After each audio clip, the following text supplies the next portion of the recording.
Hey everybody, and welcome back to a new school year. Just want to take a second to walk you through your writing portfolio. I know for some of you this will be a refresher. Others of you this will be brand new information, but I just want to make sure you all had it so that you are ready to go.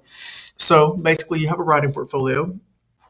Throughout the year, your teachers will assign items for you to go do out of this portfolio, but also know that this is yours. So you can go in if you've got, work on a resume in class maybe, or a college essay, or whatever the case may be. You can go put those things in. If you like to do some creative writing, you could store that in your writing portfolio as well. So you just have an organized place to kind of see your writing. The other thing is this is going to follow you from year to year.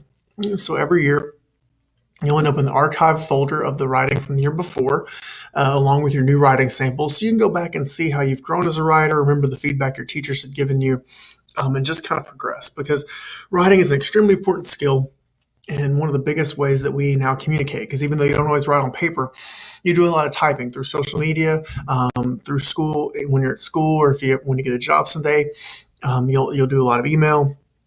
And so it's really good that you develop the skill. So here's what you do.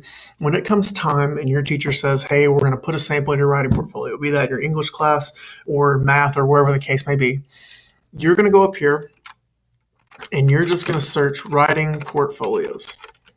Okay. When you do that, you actually have to search. It won't show up in the suggestions. You should see yours come up. Now you're going to see that I have a whole bunch of them. Okay. So what I'm going to do is I'm going to go into fifth grade here.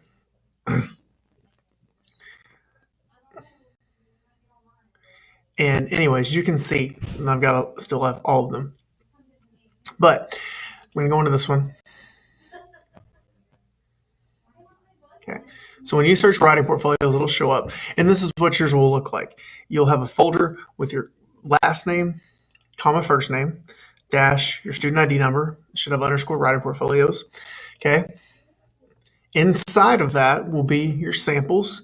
And these are pre-created throughout the year. Don't worry about it. Your teacher will tell you when it's time to go do each one of these things. So you pull it up. Now, for some of you, if you've been here more than 1 year, you are going to have specific, you'll have a folder of your archive samples from the year before. Okay, so that's all there. You're all good to go.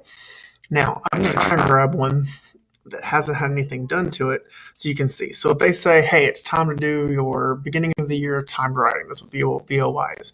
You would come in, you would open up that sample, and you're going to see a couple of things here. Mainly, you're going to see this rubric. This is just a guideline for you so you can know the things that your teachers are looking for when you write. Now, I want to do something very important. If this bothers you, you can click there in that document, and you can hit enter, and you can move this out of your way. Okay, it's not going to affect anything in the program, but that is something that you can do. So if you want to, go ahead and get that moved out of your way, and now you can write. The other thing I want to tell you is be careful, because if you click up here, that is the header of the document. And what will happen is if you type up here in the header, then everything you type is going to continually repeat on every page. And that's happened a lot. So if you start writing and notice your paragraph showed up 3 or 4 times, that's why. So make sure you click down here. Now, this is a live document. You can insert comments. You can highlight things. If you want to make notes, do some brainstorming, feel free to do that. Utilize the tools that are in place. The research tools, all those kinds of things that are in place with Google Docs. You have the ability to do that. But anyways, you type, you write, that's it. It's stored, you're saved, to go. Okay, so all your samples are in there. If something's missing or you have questions, you can always email me, Mr. Baskin. Of course, ask your teachers. But again, this is your writing portfolio. So when your teachers say go access your writing portfolio and pull up a sample, it's last name, comma, first name, dash, student ID number, underscore writing portfolios. Easiest thing to do is just search writing portfolios, and then you'll go and you can find those samples. And again, feel free to add to it as you need to. Hope you have a great year. Look forward to talking with you about some other things, sending you some other resources, and just helping you grow in the area of technology.